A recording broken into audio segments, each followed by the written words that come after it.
Hi everybody, welcome to my YouTube channel. My name is Jill, otherwise known as the Enlightened Target, and this channel is devoted to narcissistic abuse, awareness and recovery, parental alienation, complex post-traumatic stress disorder, and anything and everything associated with those three main topics. In today's video, we are talking about a very dangerous and disturbing and calculating and manipulative form of abuse that all narcissists use on their victims. One that no normal person would ever think someone would actually do to another person, and on purpose, no less. This form of abuse is a horrific form of psychological abuse, and a pretty sophisticated one at that. It's mean, it's cruel, it's crazy making, it's incredibly harmful, and it can eventually make a victim believe that he or she is losing his or her mind. Today we are talking about something called reactive abuse. So let's define what that means. Reactive abuse, basically, in its basic form, means the victim of the abuse has an adverse or an aggressive reaction to the abuse they are being exposed to by their abuser. Simply put, reactive abuse occurs when the victim reacts to the abuse they are experiencing. The true narcissistic abuser will claim the victim is the actual abuser because of the reaction the victim had to the abuse. If you're new to my channel, I would like to welcome you and invite you to please subscribe and be sure and hit that notification bell because I put out new videos every week. Also, if you are interested in private, one-on-one narcissistic abuse recovery coaching with me or group coaching on Sundays, please visit my website or send me an email. Both are linked in the description below. So again, today we are talking about something called reactive abuse, which in its simplest form is described as occurring when a victim reacts to the abuse they are experiencing. The victim may have an adverse or even an aggressive reaction with lots of screaming, maybe some throwing of things, possibly some nasty insults directed at the abuser will be peppered in this episode also. But it's when a victim of abuse has a reaction to the abuse they are being exposed to, specifically by narcissistic abusers. They love using this tactic because it's so easy and really, really effective.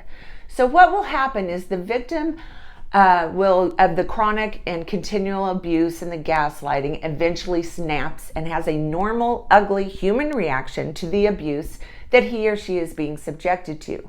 At that moment, the abuser flips the script, gaslights the victim regarding the true events that have taken place, and now is alleging that the victim is the actual abuser and the abuser is the victim because the victim had a reaction.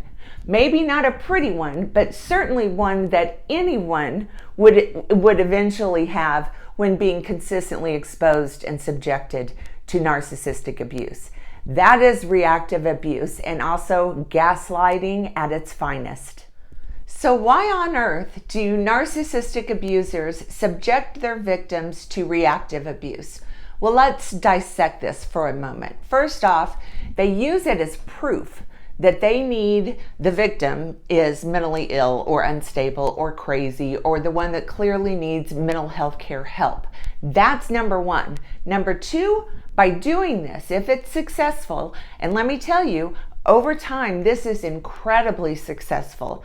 The abuser actually is able to convince the victim the abuse they are being subjected to is their fault.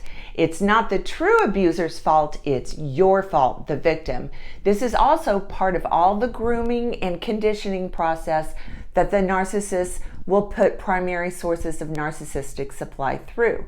Remember, the goal of the narcissist is to gain complete control over their victim, blame them for everything that goes wrong, and be able to abuse them whenever they feel like it.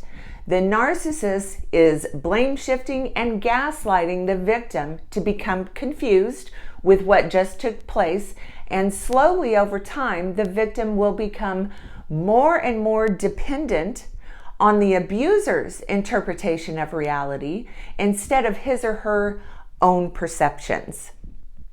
Another really gross and disturbing aspect that can happen to a victim who is consistently exposed to reactive abuse is it can cause the true victim to feel extreme levels of guilt and shame and actual pity for their real abuser, which of course is the abuser's ultimate goal. Boy, oh boy, if that isn't power and control, I don't know what is. The abuser abuses the victim and intentionally and calculatingly tries to provoke the victim into having an adverse reaction, and then the abuser switches the scripts, switches identities with the victim, and blames them for all the problems, convincing them something must be terribly wrong with them. And on top of all of that, is able to make the true victim feel deep levels of guilt and shame about themselves while feeling pity for the abuser. That right there, ladies and gentlemen, is one of the best examples of psychological abuse that I could ever give you. It's incredibly abusive. It's a form of mind control. It causes all kinds of self-doubt in the victim, along with high levels of guilt and shame. That is a narcissistic abuser's fairy tale.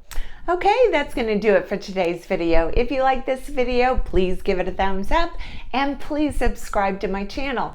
Also, follow me on Facebook and Instagram. The links are in the description below. Thanks for watching, everyone.